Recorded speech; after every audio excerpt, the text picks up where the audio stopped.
Welcome back, everybody, to Zlatan's Fight Picks. Today we will do the recap for Yadong versus Gutierrez. Even though I got Song up there, I think it's Song Yadong. So Yadong would be his last name, I think. So Yadong versus Gutierrez. All right, let's go over the board. This was a tricky board, but we did pretty good. Go for the top, Hindsight Park. Most confident, easy fight, easy victory. Moving on, Tara, second most confident. There's a warning for a parlay buster just because he was such a big favorite, and Hernandez is dangerous here and there. So, nevertheless, dominant victory. Won it fairly easily, finished him. Finish Yadong Gutierrez, which was a confident pick as well. And Yadong won all the rounds. That was, but you know what? Honestly, Gutierrez did a lot better than I thought he would in the stand-up, and he frustrated Yadong as well in the stand-up. Even though I still think Yadong was winning, he put up a really good fight, and Yadong resorted to his wrestling to get the job done, and that just goes to show he's a good mixed martial artist. Nevertheless, 5-round victory, won every single round. Yadong was a good pick. Elliott, he made quick work of. What's his name? Where was that guy? Sumardarji. You know what? And Sumardarji put up a pretty good fight. Like, he had some good moments on the feet. Pretty fairly even on the feet. Sumardarji might have had a slight advantage, but then Sumardarji also had really good takedown defense. And Elliott got creative and got him to the ground and then proceeded to submit him. So, veteran savvy. And we've seen some pretty good moments with Elliott at his age, and he's still very dangerous. So there's a lot of guys in the mid-tier, mid to high, are not going to be able to beat this guy still. But as he gets older, it'll be a different story. But nevertheless, Elliott won. Good pick. Andre Muniz, very close fight. Plus 145 underdog. He won the split decision. I mean, it was a split decision. It was as close as it was going to get. Expected Muniz to do well on the ground, and he did. But I didn't expect him to get reversed as many times as he did. Even though he did quite a few, great reversals himself. Twice in 2 different rounds, he got reversed. And one of the rounds he got reversed and he ended up losing. And the second, in the first round, and in the second round he dominated on the ground and he was in full control all the time. And in the third round he was dominating on the ground and he got reversed in the last minute. And he almost lost it right there. So the Turtle put a couple ground strikes together, nothing huge.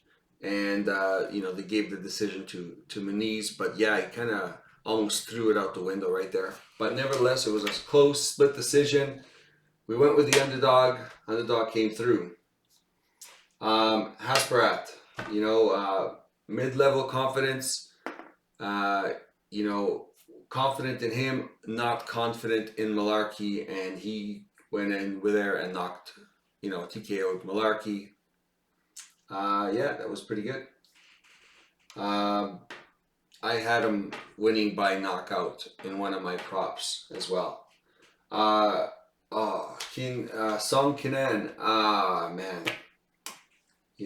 It's one of those things. Is do you go with the potential damaging strikes of Song Kenan, or the durability and the size of Jusei?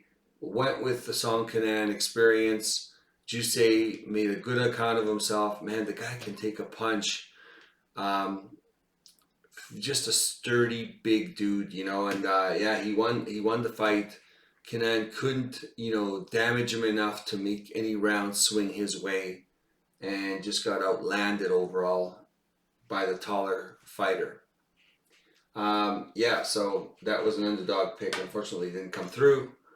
Moving on, Smith, another underdog play. You know, we saw moments in Smith before the KO in the third round. You know, I mean, I don't know if he was won any rounds, but there was moments where he was putting a lot of pressure on Roundtree, and Roundtree was backing up, and you know, Smith looked very dangerous, but you know, he still got the punches landed were fairly close. I think they were just more powerful from Roundtree, but then he got tagged in the third round, and yeah, it's one of those things where Smith, he's getting to the point where he's deteriorating, he's old, and then now what level is he at? So as he goes down the line of ranked people, how far down is he going to go before he starts winning again? So obviously Roundtree is too high up the rankings. As he gets older, he will still be fighting, and it'll always be a tough pick. But as he fights lower level opponents, he still will be viable. Nevertheless, he's not viable for the Roundtree level. So unfortunately, went with the experience and the toughness of Smith, and the toughness of Smith, you know, wasn't there today. So, and I don't think it's going to be back. So that's good to know on the one hand for the next bet, the next time he fights. Plus, he took it on short notice. You know, it was just this twice I bet against Roundtree, and twice I got burned. And I got to give Roundtree a little more credit. And I know he's a little bit of a head case, but he's been showing a lot more discipline. And yeah, it's maybe time to change my mind about Roundtree and his, you know, head case, you know, kind of reputation. But this is the time we got to be careful, because now that he's going past Smith, he's going into the upper echelon of fighters. So it's going to be, you know, I wish I would have bet on him until now and then faded him. But I've been fading him for a while. So there is a purpose for it. I think at some point he's going to hit the wall, and there's going to be guys out there that'll be just too tough and won't break. Nevertheless, those are the two mistakes. Everything else around it was perfect. So the kind of, if you had a parlay, it would end it here. The individual bets was very profitable because we also hit more underdogs. Moving on. Santos won, you know, a competitive fight against Egger. You know, I expected her to win. She put up a good fight. It was fairly, you know, fairly back and forth, fairly even. It was a close fight, but you know, she won all 3 rounds. But it was definitely a competitive fight. You know, I was impressed with Santos's, you know, just ability. You know, this is her second UFC fight. I expect her to be depending on who she fought. You know, going against Egger, I just couldn't go with Egger, right? Because I don't think she's really high quality MMA, even though she's a good judoka. And Santos is a judoka too. So I thought, you know, I'm going to go with a younger, hungrier prospect who's shown some striking finishing ability. So anyway, she won. Moving on, but these are like the really low confidence picks because these things could go any which way. And again, Alencar plus 140, split decision. You know, I thought Alencar could pull it off. She did pull it off. I mean, this is a coin flip fight. Some people can argue that Amanda was robbed. It could have gone either way. You know, I went with Alencar. I thought she, you know, with this fight, she's going to have a better gas tank and kind of make it to the final rounds. And, you know, she's very durable and she's very good on the ground. And somehow she always manages to get this to the ground and get some control and try submissions. Like, you know, she's a pretty tough lady and she's a little older, but, you know, don't take anything away from her. But she is on the smaller side. And the reason why I went with her is because she was also fighting another opponent that was on the smaller side. She won the close split decision plus 140. Boom.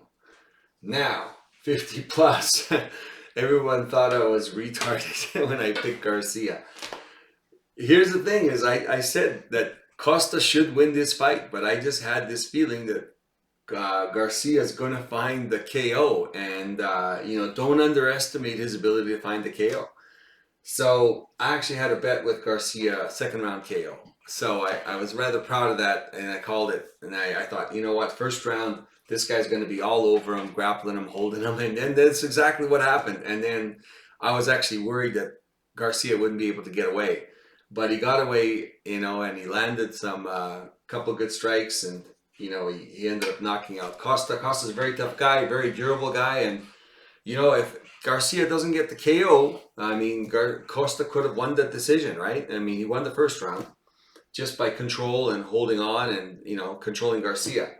Nevertheless, plus 225, nailed it. And I got the prop bet of second round KO victory for Garcia. That was pretty good. That's something like I'm kind of casually mentioning.